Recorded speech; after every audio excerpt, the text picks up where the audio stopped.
उंबरठ्यावरती केलेले संस्कार हे एक परंपरा नाही तर एक एनर्जी सायन्स आहे.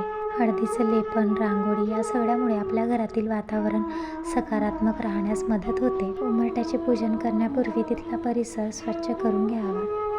हळद अतिशय पवित्र मानली जाते, म्हणूनच घराच्या उंबरठ्यावर हळदीचं पाणी शिंपडल्याने सकारात्मक ऊर्जा येते आणि घरात सुख शांती नांदते.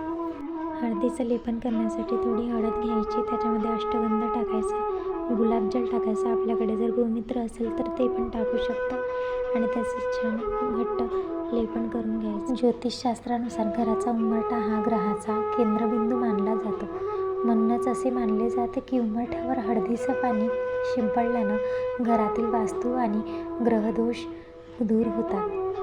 उंबरठ्यावर रोज रांगोळी काढणं म्हणजे देवी लक्ष्मीचं स्वागत करणंच आहे.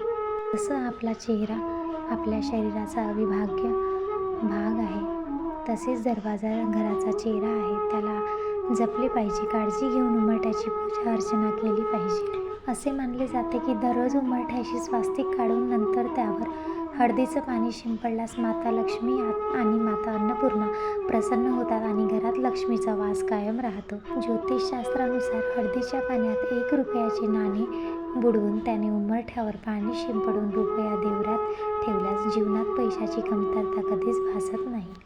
उंबरठ्याबाहेर दिवा लावणं म्हणजे घराचं रक्षण करणाऱ्या शक्तींना प्रकाश देणं आहे. हळद ही अँटीऑक्सिडंट असते, घरात येणारी निगेटिव्ह एनर्जीला थांबवते. कापूर आणि धूप जाळल्याने घरातील नकारात्मक ऊर्जा नष्ट होतात.